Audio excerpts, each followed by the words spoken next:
So we are speaking from India. It's almost midnight here. So we've just made sure that we're caffeinated enough right now. My name is Swar. And I am Nikita. Both of us are the co-founders of Zenocollab. We are a service design and social innovation company based in India.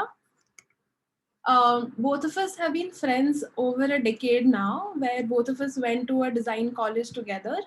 And after the college, both of us went to do different things in different parts of the world. But that's where both of us found a common passion towards qualitative research and human-centered design, which led us to found Zeno, which is our company, around 3 years ago. So before we begin, we would like to give you a little bit more context of the place that we come from. India has been going through a really interesting time since before the pandemic, and we really hope that it continues even now moving forward. India is predicted to become the fastest growing economy in 2021, with a really large population of people having disposable income. It is also considered to be the third largest startup ecosystem in the world, and is expected to have around 100,000 startups and will create employment of 3.2 million people by 2025. With all the recent changes that India has seen, which was like demonetization, which took place in India around in 2016, and also the pandemic has pushed India to take a leap into the internet usage, making it the second largest internet user market in the world after China. And these changes has given rise to like a large population of middle class in India, which has changed the way we think, act, and also use services. And companies globally have now started looking at India to tap into the unexplored market, along with other emerging markets. And they are doing so by understanding the local complexities and converting it into the opportunities by understanding the unique mindset of people in India. And Jugaad becomes one of the very key important factor for that. So Jugaad is a Hindi colloquial word which is literally translates as hacks. So today we want to use this platform to share our thoughts about what Jugaad means conventionally and what it could mean for us as researchers when we move forward in the future. We would also discuss how can we adopt this as a mindset into our research practices, and how can we evolve our processes that we follow. But actually, this is a mindset that is very much ingrained into everything that we do and we think. A most commonly phrase used that we use on day-to-day basis is kuch jugaad kar lenge, which loosely translates into we will somehow make it work. Which is a very optimistic view and mindset of finding a very creative solution for a problem in a very, very resourceful way. And for example, I'm sure all of us can relate to such examples where in the past 1 year, all of us have been struggling to figure out the best workspace for all of us at home. So here we can see how people from India, the teachers and professionals have used different hacks to make sure that the things are working out for them using the resources available to them. So here in the image on the left side, we can see a teacher, a school teacher using like ropes to create an arrangement so that she can hang the phone and record the video so that she can teach to her students online. Another really interesting and really great Jugaad people that all of us I'm sure can relate to are our parents, and my mom is no exception. So this is a photo of me and my mom where we took a vacation a couple of years together, back together. And this is a photo of my car, and I'm sure the carrier on top of the roof definitely stands out. So even after resisting to not put that carrier on the car because I hated that, my mom was really successful in making sure that we get the carrier on the top of the car. And the reason was very, very interesting because there are a lot of stray dogs in my neighborhood, and their favorite place to hang out is on top of the cars when they're parked in the parking area. So this was the solution that my mom came up with for keeping the dogs away, which we can obviously see that it'll be pretty uncomfortable for the dogs to sit on the roof when there is a carrier on top. So this is one of the greatest jugaad that my parents and my family has done in keeping the dogs away successfully. So now we would love to hear some of your stories of how you have used Jugaad or come up with hacks, either during the pandemic or otherwise in maybe your day-to-day life or activities. Can you all think of something and maybe type it up for us in the chat on Pathable? And then we'll just ask one or two of you to tell us more about some of those stories. I think the chat may be disabled. It is on Zoom. I think the chat should work on Pathable. Okay, I'll switch to Pathable. Thank you. Yeah.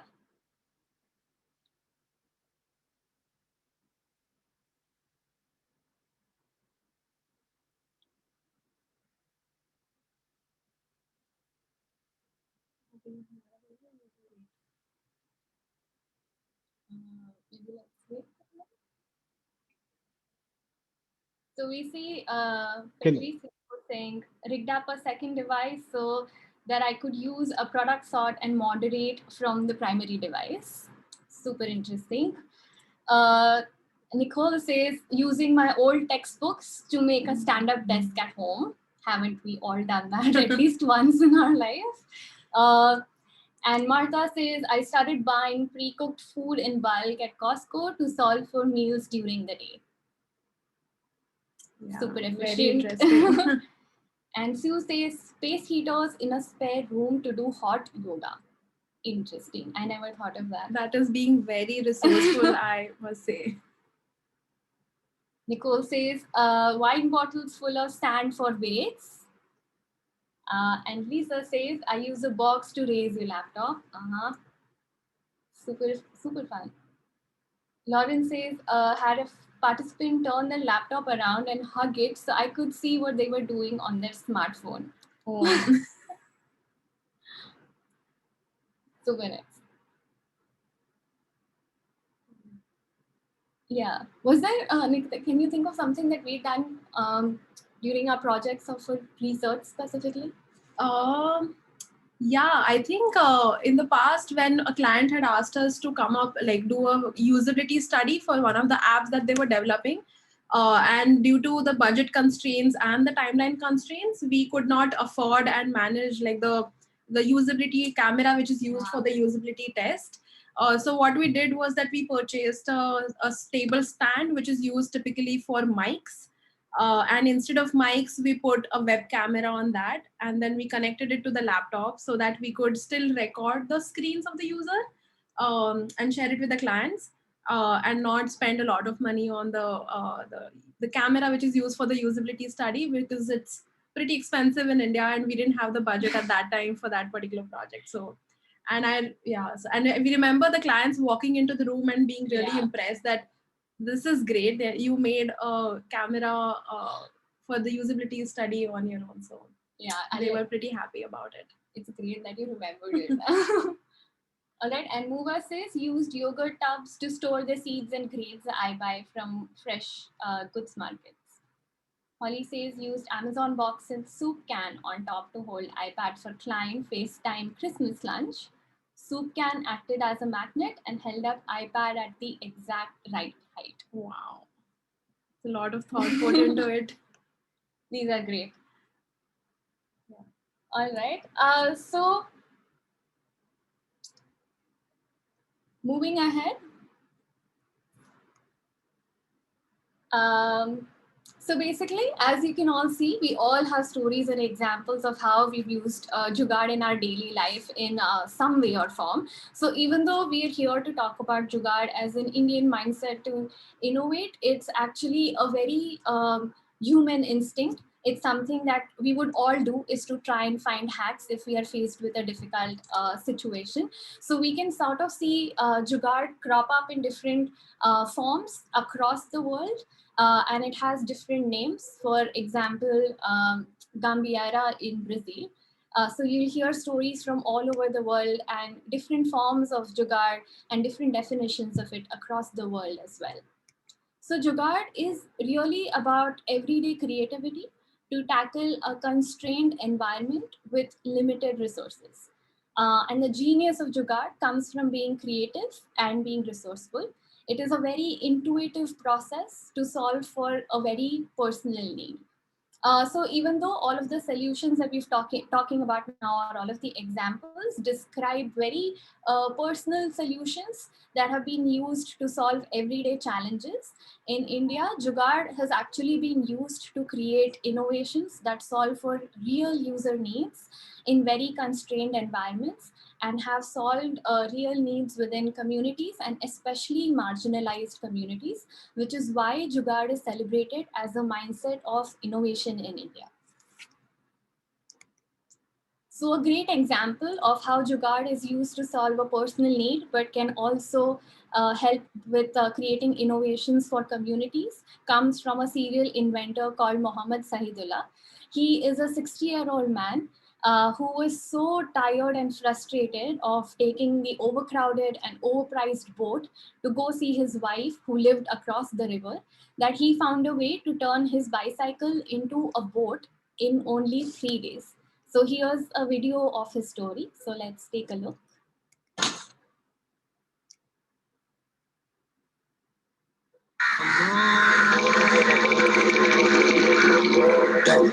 नाव का इंतजार मुझे गवारा न था, मुझे मेरे प्यार से मिलना ही था।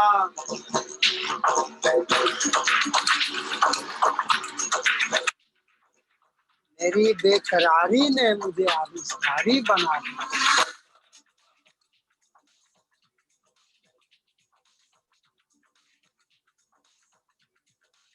पर प्यार को भी आविष्कार का सहारा लेना ही पड़ता। आविष्कार ही मेरी नूर का नूर है, नई खोज ही मेरी जिंदगी का जुनून।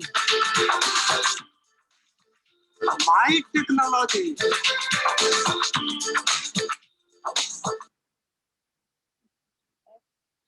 So this is one of our favorite videos of Jugaad and one of our favorite stories. We also love the fact that he names all of his inventions after Noor, who is his wife. He's also won a lot of awards for his inventions, including a Lifetime Achievement Award from the National Innovation Foundation. So another example of how Jugaad could be put into practice within the business context comes from Arunachalam Muruganantham, who is also fondly called as Padman. He also has a Bollywood movie to his credit that goes by the same name. And he is a social entrepreneur who's basically used Jugaad to come up with a sanitary pad revolution in rural India. And how he's been able to do this is not just by applying Jugaad to the end product or the end solution, but use Jugaad along the entire process and across the entire business model, while coming up with a low-cost sanitary napkin that was accessible within rural India. So how he did that was by basically understanding the experiences from his wives and sisters of what are the traditional practices like around menstrual hygiene, and doing quick tests and getting quick feedback from them. He also tested the sanitary napkins that he was producing himself by attaching a bag of liquid and cycling around the village to check for leakages, which I'm sure was very difficult to do considering the social stigma around menstrual hygiene in rural India. The other way that he also used Jugaad was to create a low-cost machine to manufacture sanitary napkins. So while a big manufacturing plant to produce sanitary napkins would cost around $700,000, the machine that he created costs only $890. And in the end, to ensure adoption and make sure that women within the communities were comfortable using it. He employed women from the local communities to distribute these pads so that it created a circle of trust and ensured adoption. So by using Jugaad or finding these hacks along the entire process, he was able to build a business model that inspires communities globally. Another really great example of what Jugaad looks like in action at a really large scale is Mangalyaan. This was India's Mars orbit mission that took place in 2016. So Indian government space agency ISRO was successful in sending the satellite in Mars's orbit in its first attempt. And this was one of the first interplanetary venture done by Indian Institute. And I am sure all of you must be familiar with this movie Gravity. So the budget of this Mars mission that took place by Indian government agency cost only about $70 million, which was less than the budget of the movie Gravity. So this is an extremely great example of how Jugaad mindset can be even used and adopted at a large scale, and not just at an individual level, by not getting constructed and restricted by the limitations that you have. And Dean Nelson summarizes the mindset of Jugaad very accurately. What he says is that the rocket was not powerful enough to reach Mars. Most of us would say, forget it, we need like a better and more powerful rocket to reach Mars. But the team from ISRO thought that how can we make this rocket, which is not powerful enough to reach Mars, reach there? So this summarizes and talks about a very, very optimistic mindset of not giving up on limitations and being very creative in finding ways to make it happen. And even after having so many really great and inspiring examples of Jugaad, Jugaad is criticized most of the times for being for its limitations.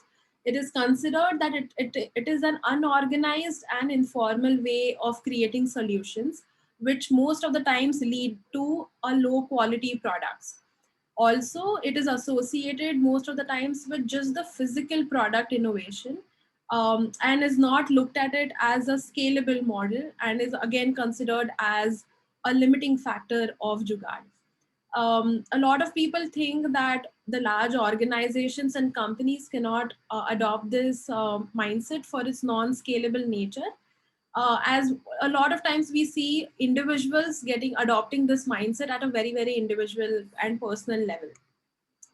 But we want to use this platform to emphasize on the other side of a Jugaad and learn how to be more intuitive, agile, human centric, and sustainable in creating solutions by learning from Jugaad's mindset.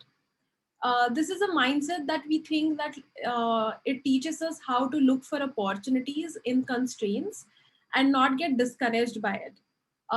If larger organization starts internalizing this kind of a mindset, then we really feel that they have the power and the muscle to convert these limitations into strengths and make it scalable for really large impact eventually.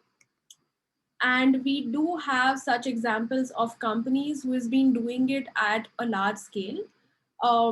So we have seen like these companies exploring ways to incorporate Jugaad as a mindset and making it part of their innovation process itself, not for just physical product innovation but also for services or business model innovation. For example, we have seen General Electrics had started conducting hackathons with stakeholders from healthcare ecosystem and other innovators to come up with low-cost solutions, especially for the emerging markets. And we have also seen how other companies like PepsiCo and Danone had also started thinking and finding ways to make Jugaad relevant and use it as their process into their process for solving complex and very resource constrained business challenges. And the CEO of Philips Innovation Center Bangalore talks about the importance of Jugaad for their own company. So what he says is Jugaad is a clever, unconventional, and a very quick way to solve any problem. It is always out of the box and it is typically very, very focused. These are exactly the kind of innovations the Philips needs to develop products for emerging markets, and ultimately also for the competitive developed markets. So I'm sure at like this point, all of you are wondering, so why and how is Jugaad really relevant to us and our work? So we think if we break down the mindset of Jugaad in its essence, it's actually about these three things. So we can be inspired by Jugaad as a mindset for inclusion within the research, design, and the innovation process, for flexibility to create solutions that are resilient in adverse or difficult situations, and for resourcefulness to inspire sustainable practices.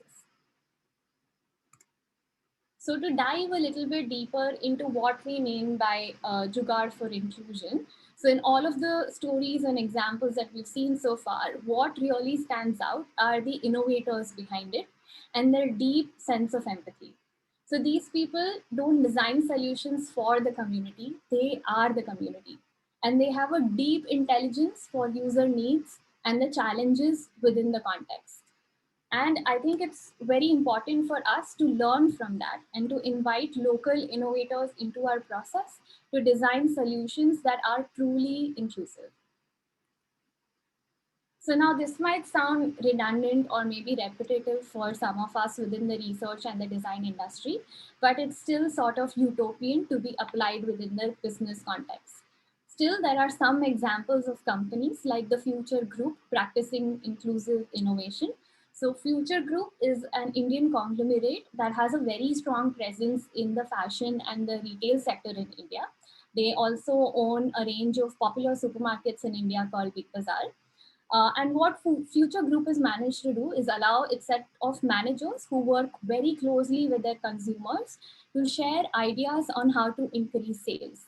And these ideas are then picked up and taken by the leadership to then test feasibility and check on that.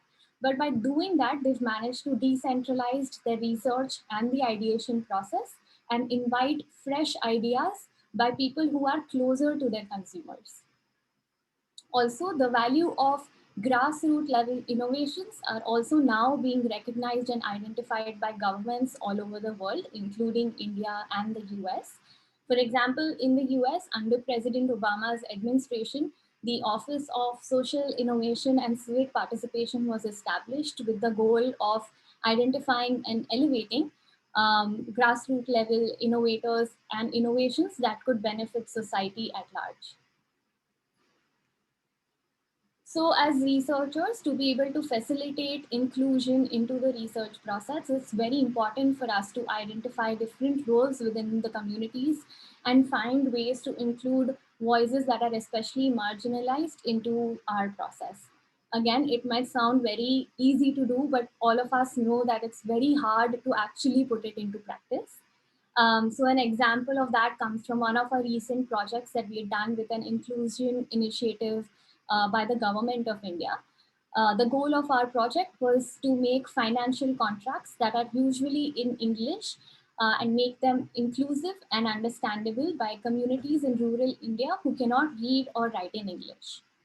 And the goal of our research was to basically understand their financial context and ecosystem, and also understand or gain insights into their understanding of financial concepts like savings, investments, and loans.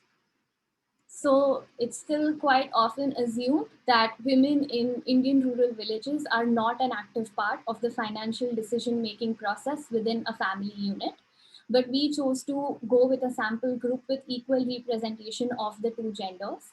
And we made sure that we're speaking to women in their homes or with their best friends or in a group at a crossroad in a village that is usually called a chowk, so that they're able to openly share their ideas with us. And what we discovered was that most often Women lead the saving and investment decisions within a family because they're also part of the local savings group, which is called the budget group in Indian villages, where they help each other achieve their personal goals by saving together as a group in the community. The other thing that we'd also done was identify local experts within the communities that we were going into to find ways to build rapport and trust within the community to create safe and an inclusive space for the research that we were planning to do. So as researchers, we come in at an initial point in the project where we can actually lead the way into making that entire process very inclusive. And super important for us to recognize that inclusive research can lead to universal solutions that have the power of addressing diverse needs and including marginalized communities. The second important takeaway of Jugaad is Jugaad for flexibility. So when we think of any innovation process, we always view constraints as very limiting and challenging. It's considered as one of the biggest hindrance in the entire creative process. As But we think that we can learn from Jugaad to be really flexible and creative in finding opportunities in very, very difficult or unpredictable situations that a lot of times all of us face. And the flexibility and resilience was seen at its best, especially when the pandemic had just hit us. A lot of us, like everyone else, was all the companies were trying to make sense of this new reality and the new situation. Companies like Zomato and Swiggy, which are Indian food delivery services, ended up collaborating with Grofers, which is a grocery delivery service in India, to help them overcome the delivery manpower crunch that they were facing because of pandemic. So instead of competing with each other, what they thought is that we need to help out each other and try to convert these adverse situation into an opportunity of collaboration. So these companies were agile enough to quickly learn and change these adverse situation into an opportunity. Even OTT platforms like Netflix and Amazon Prime were asked to reduce their video streaming quality because in order to reduce the load on the network infrastructure, who had suddenly gotten overburdened because of the excessive use of internet and the network because of a surge of work from home setting all of a sudden overnight. But these adversities or these difficult times could come because of different kinds of changes. There could be different ways for it. It could be micro or macro changes that could lead to such difficult situations. So it's not only the pandemic, but it also could be, say, a sudden technology advancement or sudden changes in policy or the regulation of any country, or the kind of unpredictable situations that we come across when we are actually implementing any solution on ground. So such sudden changes always calls for resilience and be able to learn how to sustain and adopt this change. There is a certain level of volatility that all of us are facing quite often now, and we are experiencing it at a high rate than before, which is become and because of which it is becoming even more important for us now to build resilience into our process in itself of working.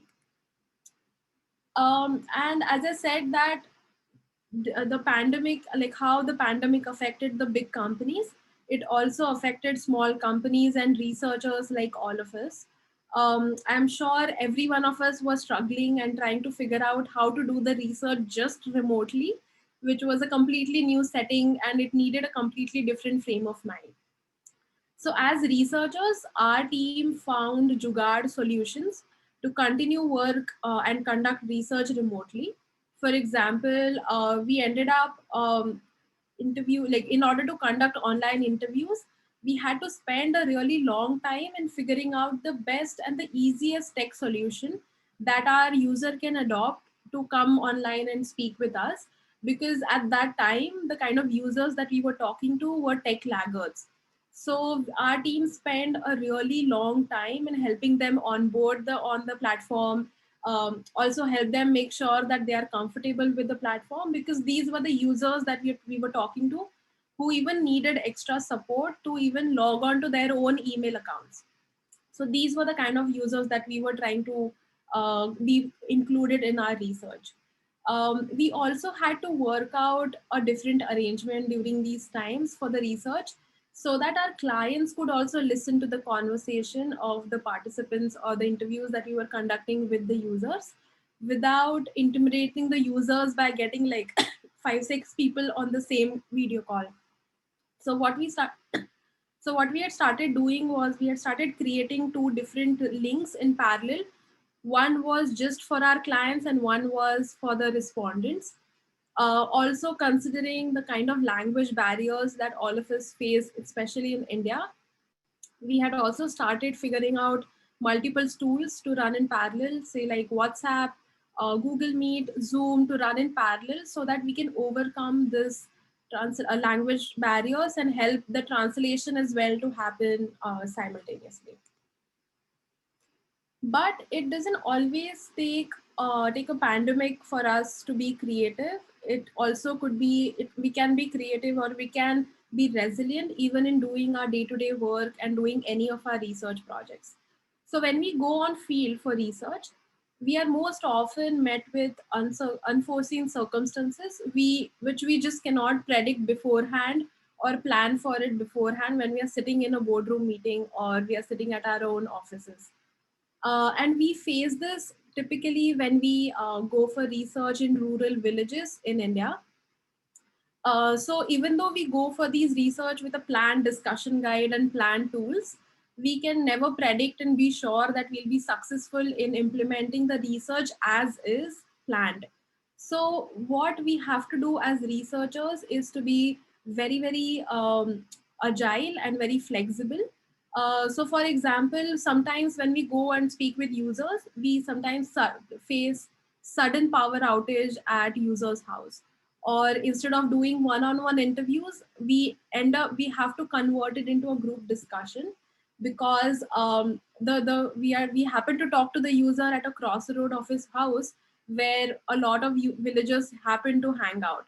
So we have to convert those sessions into a group discussion all of a sudden. So it becomes very important for us as researchers to be agile and very creative in figuring out ways to go off script if needed, and not stick to the plan always, because we sometimes end up having like 10 interviews in 10 different ways altogether. So what can we learn from this as researchers is to be comfortable with the ad hoc changes by being flexible and agile. It is very, very important for us to embrace these unexpected circumstances, which sometimes helps us to get closer to our users and their context, and which always creates magical moments for us to discover. We also need to be very organic. We also need to be flexible, and at times we need to trust our intuitions to adopt these new way of doing things very rapidly. And we very strongly believe that we as researchers have the capacity to help big companies to become agile and also help them be resilient in overcoming such circumstances or such kind of difficult situations, because we are at the start point of a lot of processes and the of or any project. So, Jugaad at its core is about being resourceful in the way that we use or reuse materials, and also how can we make the most of what is available around us in a constrained environment. Knowing that the future is going to force us all to think of ways in which we consume things and its impact on society and environment, we think that there is a lot that we can learn from Jugaad or be inspired from in big and small ways to help companies become smartly resourceful and also become resourceful as research practitioners, since research today is quite a resource intensive activity. So an example of how Jugaad inspires resourcefulness is how in India, blankets or godris are made out of patchwork of old saris. It is a very traditional age-old practice that has survived generations. It is also a very common practice to use a product till its end of life and then find 10 other ways to use the same product in different ways using a true Jugaad mindset. These photos are from a company called the Initiative that is built on this mindset of reusing or repurposing materials by creating godris or laptop covers or handbags by using old saris. So while the initiative or companies like that are built to serve this goal, there are companies across the globe who are now thinking of doing more with less by reimagining their current processes. An example of that is the Florida Ice and Farm Company and the CEO who offers compensation to their senior executives based on the improvements that they were able to suggest in their manufacturing and distribution processes to make it more resource efficient, and also finding ways to help local communities save natural resources. PepsiCo, as Nikita had also mentioned earlier, is a company that also uses Jugaad or the frugal mindset in not just India, but across the world to push their agenda of sustainability. And this is what Indra Nui, who's the ex-CEO of the company, had to say about it. So she said, we need to bring a frugal mindset to the US, who's going to face scarcity of all sorts in the coming decades. PepsiCo and other US companies need some Jugaad thinking to come up with economical and healthy solutions that deliver better value to our customers and do so in a responsible way. So within PepsiCo, the Global Value Innovation Center in India is pushing for sustainability and working to identify Jugaad innovations that could reduce resource intensity and make their manufacturing and distribution processes more eco-friendly and more resource efficient. These solutions are then identified and implemented globally and also scaled up. So an example of that was the direct seeding technique that was identified from India as a Jugaad innovation and implemented globally that helped the company save tons of water. So as more and more companies globally find ways to become more resourceful within the constraints that we are going to face in the future, we as researchers can become the influencers of driving this change by bringing sustainability into our own personal agenda and finding ways to bring these Jugaad practices into each and every project that we do. Also, another way that we could use Jugaad to become more resourceful is also within our own research practice, which is quite resource intensive right now. So why don't we apply this not just for our clients, but also for ourselves to think of Jugaad solutions of how to maybe not take the flight that we do for research or use the amount of post-its that we do currently, or how can we start to think about 10 lives for the products that we use in our daily work currently? So Jugaad is not just a theory or a philosophy. It has been a practice in India and also in other parts of the world for decades. It has solved everyday problems and real needs. And the reason we wanted to share this on this platform today is because we believe that all of us who are part of this conference, or who are associated together as researchers, are going to be influencing the products and services in the future, and it is going to be defining the future. So these are the three takeaways that we had from our side, that we could learn from Jugaad to know how can we implement it into our day-to-day life and also in our professional lives from tomorrow. All of us or all of you can have your own takeaways from it, which could be completely different than what we saw in Jugaad. Um, but I think it is important for us to start understanding the practices and cultures globally to be able to design for inclusivity, to design for resilience, and also to design for a sustainable future. Uh, And we really hope that all of us find ways to be more Jugadu as researchers and as designers from tomorrow, so that we can drive the change when we go back to work tomorrow or when we start a new project. And when we do that, when you find a new way of doing the same thing that you have been doing for years, please feel free to reach out to us. We would love to know what different things you have done in your research processes and project, learning from this mindset, which could be completely different takeaway than what we just shared with you. And we would love to know this, your stories from that.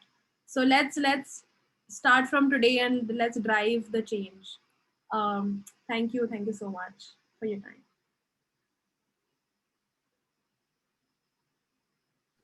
Uh, Thank you, Swar and Nikita. We are now going to go back to Pathable and then go to a room where they will be happy to answer your questions. So Sounds there's the discussion, the link right there to join the discussion for part 2.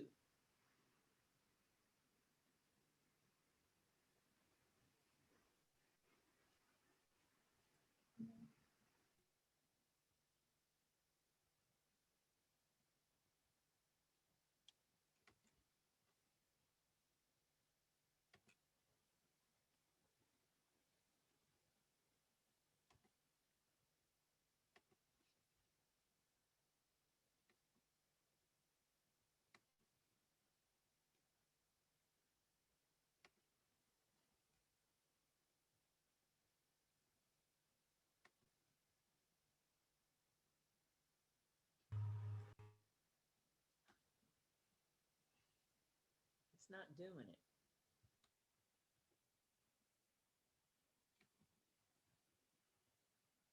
Let's see.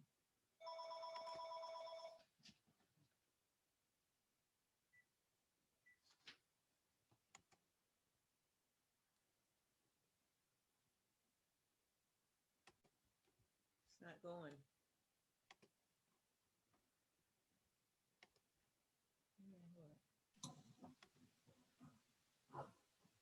Hi, Swar and Nikita. That was such a good presentation. Thank you so much. That was just lovely and so well done and so insightful. I enjoyed all of it. So thank you so much. Thank you. Thank you so much. We really appreciate it. Yes, thank you. And for some reason, the chat is disabled, so we're working on getting that set up. But for now, if you have a question for Nikita and Swar, who did just an amazing job of bringing Jugaad to life for us. And I feel like I've been to India. It was fantastic. I just loved your presentation. If you would just raise your hand, and I see that Lisa is screen sharing, so you won't be able to see that, but if you would just unmute yourself, and everybody else, if you can stay on mute, that would be great. Lisa doesn't know what she's doing.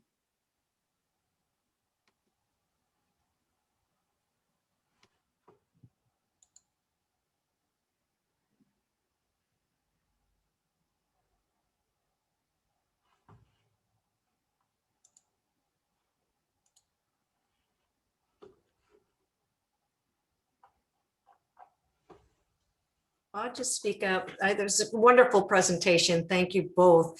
And I love being inspired to do hacks, which I've always been one to want to do. It seems like I want technology to do things far before it actually catches up to do it. So you have to find some ways to force it to do your will. And I loved what you guys did in how you went and spoke to rural areas. You gave us such a great example of diversity. And so the question that I have though is that whenever I know I've taken on basically hacking the technology to do my will, it splits my focus of attention because now I'm the moderator and the hostess and the tech person and you know, it's like the bottle washer and whatever. So can you say a little bit more about how do you juggle all of those roles and still have enough mindset left to actually focus on what's happening in the moment? That is a great question. I think it's something that we also had to get used to and learn and practice when we started, especially doing remote research and in the beginning of the lockdown. And I think we just relied and leaned a lot on our teams. So we basically realized that there is now like a larger focus is on the dynamics between the moderator and the note taker, who was usually in more of a passive role earlier when we were doing in-person interviews. But now the note taker had a much bigger role in terms of making sure that the communication is going well, the tech is working great, so that the moderator can focus more on the interviews. So we really lean on our team more so than before, and are able to do that through pure teamwork. Yeah, And I would agree with you on the note taker, because I never used to have a note taker because you could just, you know, get a machine transcript so quickly and easy. But after I've done like easily 100, and I've had my Wi-Fi go out 3 times while I'm in the midst of moderating. The first time it went out, freaked me totally out. They cut a T1 line, the line going into our building, and I didn't have any backup plans. So now I have somebody who is my note taker, who knows at least enough that if I disappear off the face of the earth, she can jump in and keep the conversation going. And I never would have done that before. But, you know, once you've had it happen, you do need, I think you need more of a team that, you know, used to be, we just go somewhere and somebody else takes care of all of it. And now we have to take care of it ourselves.